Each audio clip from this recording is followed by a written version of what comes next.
Hello दोस्तों, आपका हमारे यूट्यूब चैनल में आपका स्वागत है। दोस्तों, आज की इस वीडियो में हम लोग पढ़ने जा रहे हैं बट्टा यानी डिस्काउंट का। ये पार्ट 2 है। अब इसमें हम लोग अगला टाइप पढ़ेंगे, अंकित मूल्य ज्ञात करने का आधार पर। यानी कोई भी क्वेश्चन देगा, उस पर छूट देगा और वस्तु को बताएगा कि इतने रुपए में बेच दिया गया है, तो उसका अंकित मूल्य क्या था यानी मार्क प्राइज।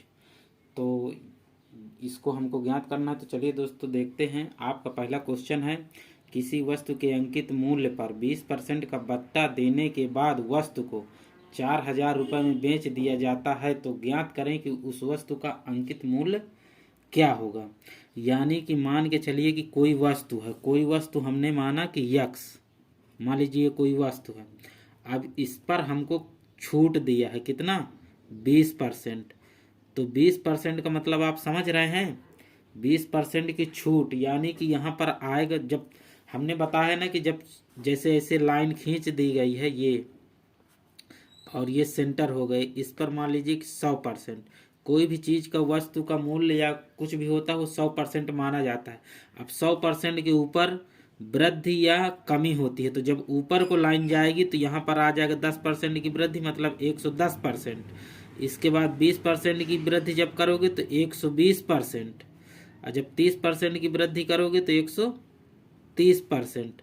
अगर 10% की कमी करोगे तो 90%, 20% की कमी करोगे तो 80%, और इससे आगे और अगर 30% की कमी करोगे तो 70%। मतलब इसी तरह चलता चला जाता है। तो दोस्तों आपको इसको जब हमको बोला है 20% का बट्टा देने के बाद, बट्टा का मतलब छूट यानी कि कमी, मतलब नीचे की तरफ जाएगा।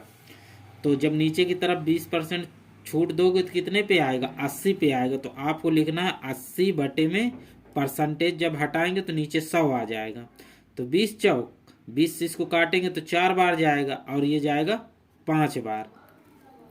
इतना हो गया। अब बराबर में क्या बोला है कि 20% छूट देने के बाद क्या होता है, वस्तु को 4,000 रुपये में बेच दिया जाता है। तो इधर हम लोग 4,000 लिख देंगे। अब 4,000 लिखने के बाद अब इसको हम लोग काटेंगे, तो इसको जब ये बराबर के इधर, ये इधर है, तो इसको हम 4 से काटेंगे तो कितना जाएगा, 4 दहम 40 और 2 ठो जीरो ये लगे हैं, तो इस तरह लिख दिया गया। तो कितना आया, 1,000। 1,000 के बाद ये जो नीचे है बराबर की इधर आएगा तो गुणे में हो जाएगा। तो यानी इसका आंसर इतना आएगा, 1,000 गुणे में 5 बराबर आपका कितना हो जाएगा, 5,000। यही आपका आंसर हो जाएगा क्वेश्चन का। ऐसे आपको निकालना है। जिस हिसाब से क्वेश्चन बोला उसी हिसाब से हमने किया है। इस पर जैसे जैसे बोले वैसे वैसे कर देना। मान लीजिए किसी वस्तु के अंकित मूल्य पर, मान लीजिए वो वस्तु यक्स है, यानी उसका नाम ये है, और इस पर कह रहा है 20% का छूट, तो हमने 20% का छूट दिया तो 80 बटे 100 लिखा। जब 20% का छूट 30% का बोलेगा तो 100 से नीचे उतना ही कम कर देना। जैसे 20% बोला है तो हमने 80 कर लिया, 30% बोलता तो हम लोग 70 लिखते, 40% की छूट देता तो 60 लिखते। इसके बाद बोला कि इतना छूट देने के बाद उसको 4,000 में बेच दिया जाता। इसी को हमने काट दिया और काटने के बाद सॉल्व कर दिया तो 5,000 हमारा आ गया। अगला क्वेश्चन है दोस्तों, इस पर बोला है कि एक दुकानदार किसी वस्तु को 20% तथा 30% की दो छूट देकर 11,200 रुपये में बेचता है, तो उस वस्तु का अंकित मूल्य क्या होगा। हमको एमपी निकालना है, यानी कि मार्क प्राइज। ये एमपी जो होता है यही मार्क प्राइज होता है। तो हमको इसको निकालने के लिए कुछ नहीं करना। ये जो फार्मूला लिखा है एसपी अपान सीपी, यानी कि यहाँ पर जब हमको एसपी दिया रहेगा सेलिंग प्राइस, तो जैसे हमको यहाँ पर देकर इतने में रुपए में बेच देता तो ये हो गया सेलिंग प्राइस। तो हमको एसपी लिखना है, ये एसपी है 11,200 यहाँ पर लिखना है। फिर बोला है मार्क प्राइस, हमको अंकित मूल्य निकालना है, तो यहाँ पर कुछ नहीं रखेंगे। इसके बाद ये जो दिया है ये बोला है कि 20% तथा 30% की छूट, तो ये 100 माइनस D1। जब हम 100 में कोई चीज छूट का मतलब होता है 100 में कुछ ना कुछ कम करना, तो D1 का मतलब ये 20% और D2 का मतलब ये 30%। तो हमको इसी तरह लिखना है। D1 की जगह में हम यहाँ पर 100 माइनस 20 करेंगे तो हमारा कितना आएगा, 80 आएगा, और नीचे में 100, और यहाँ पर 100 माइनस 30 कर देंगे तो 30 बटे 100 आ जाएगा। बस हमको सॉल्व कर देना है। तो चलिए दोस्तों सॉल्व करते हैं। एसपी हमारा क्या है 11,200, तो हमने लिख दिया यहाँ पर 11,200 ये लिख दिया। बराबर में हमको दिया है एमपी यानी कि मार्क प्राइस, इसी को हमको निकालना है।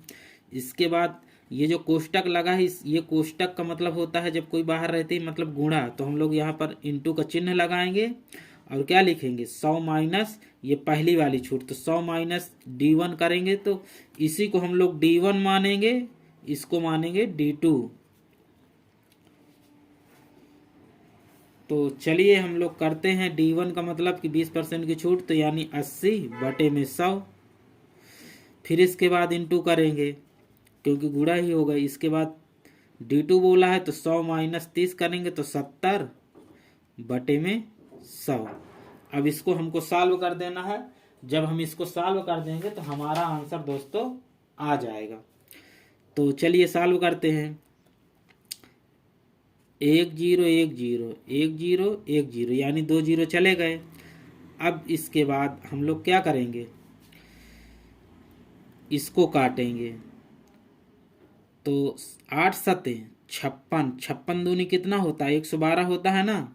आप एक एक अंक से भी काट सकते हैं, डायरेक्ट भी काट सकते हैं। तो 7 अटे 56, 56 दूनी 112, तो यहाँ पर 2 आ जाएगा, ये कटेगा तो 200 हो जाएगा क्योंकि 2 जीरो भी बाद में है ना। अब इसको ले जाके आप, अब हमको एमपी ये इधर मल्टीप्लाई हो जाएंगे, ये जो 2 जीरो हैं बराबर को उधर जाएंगे तो मल्टीप्लाई हो जाएगा, तो हम एमपी बराबर लिख सकते हैं मार्क प्राइस। इसी को बोलते हैं अंकित मूल्य।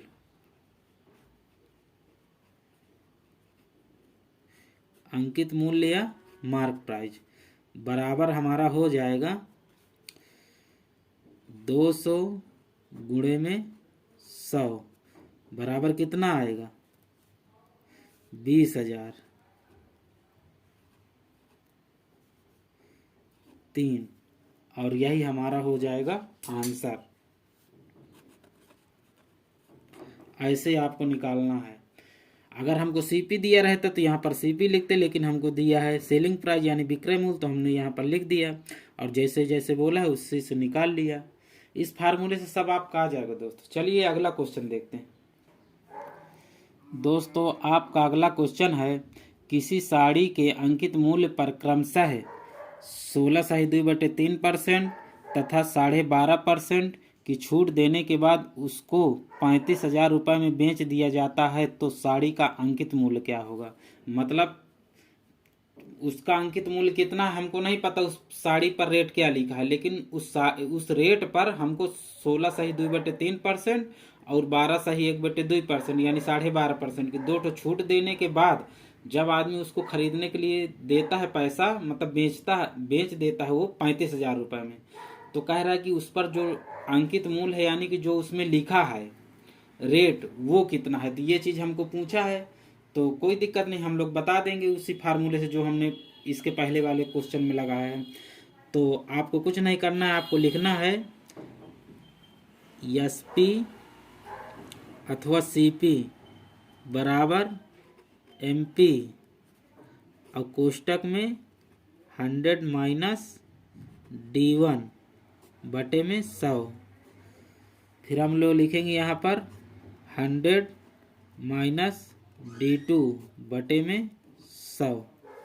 बस आप इसी से निकाल लीजिए। तो हमको एसपी दिया है ना, तो एसपी हमको क्या दिया है, हमको दिया है 35,000, तो हम लोग 35,000 लिख देंगे। हमसे एमपी पूछा है यानी अंकित मूल्य, ये मार्क प्राइस। अब इसके बाद हमको छूट दिया है, छूट कितने कितने की दिया है, छूट हमको दिया है D1 यानी कि 16.2/3%। इसकी फ्रैक्शन क्या होती है, तो दोस्तों ये फ्रैक्शन हमने परसेंटेज में बहुत अच्छे से बताया है। अगर आपको ना आता हो तो आप जाके वहां पर देख सकते हैं। जैसे हमको दे दे, चलिए हम थोड़ा सा यहाँ भी बता देते हैं। जैसे हमको दे दे 50%, 50% की फ्रैक्शन बताइए, तो आपको क्या बताना है 1/2। और हमको बोल दे कि 50% के बाद अगर हमको बोल दे कि 33 सही 1/3% की फ्रैक्शन क्या होगी, तो हमको बताना है 1/3 और हमको अगर बोल दे यहाँ पर कि 25% की फ्रैक्शन क्या होगी, तो हमारी होगी 1/4। बोल दे 20% की फ्रैक्शन क्या होगी, तो हमारी हो जाएगी 1/5। और बोल दे कि 16 सही 2/3% की फ्रैक्शन क्या होगी, तो 1/6 होगी।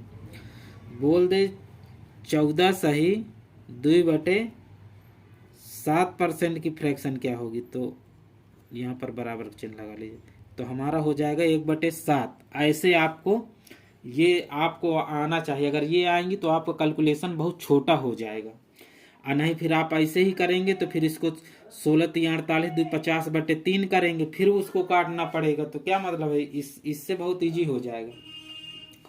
तो अब हमको छूट बोला है ना, तो इसका मतलब होता है जैसे हमको बोला है कि 16 सही 2/3% की छूट देकर, तो हमको इसकी फ्रैक्शन क्या होती है, इसकी फ्रैक्शन होती है हमारी 1/6। तो 1/6 में जब आप छूट निकालेंगे तो ये जो ऊपर वाला रहता है यहाँ पर अंतर लिया जाता है, नीचे वाली संख्या और ऊपर वाली का। तो जब आप इसका अंतर लिखेंगे ऊपर तो आएगा कितना, आपका आएगा 5/6। तो यहाँ पर हम लोग लिख देंगे 5/6। फिर इसके बाद क्या बोला है, इसके बाद इंटू आप लिख दीजिए, इसको आप लिखना D2 को। तो ये होती है 12.5%। 12.5% की फ्रैक्शन होती है 1/8। तो 1/8 को जब आप इसका अंतर लिखेंगे तो कितना आएगा, 7 आएगा ऊपर, और नीचे में 8 ही रहेगा। तो यहाँ पर लिखेंगे हम लोग 7/8, और इसी को हमको सॉल्व कर देना है, हमारा आंसर आ जाएगा। तो चलिए हम लोग सॉल्व करते हैं। जब इसको आप 7 पना 35, ये 7 और 5 से इसको काटेंगे तो आपका कट जाएगा 7 पना 35। इन दोनों को मल्टीप्लाई करेंगे तो यहाँ पर क्या आएगा, 7 पना 35, तो बराबर की इधर है तो 35 से आप 35 काट देंगे तो एक बार जाएगा, और 3 0 लगे हैं, 1 2 3, यानी कि ये कट गए, ये कट गया और ये भी कट गए। ये जो दिया है 8 छंग 48, 48 का गुणा इस वाली संख्या में हो जाएगा, तो हमारा क्या आ जाएगा, MP बराबर यानी अंकित मूल्य बराबर अंकित मूल्य, इसी को बोलते हैं मार्क प्राइज, बराबर आपका आ जाएगा 1 2 3 गुणे में 48। जब इसको आप निकालेंगे तो 48 1 2 3, और यही हमारा हो जाएगा दोस्तों आंसर। ऐसे आपको करना है।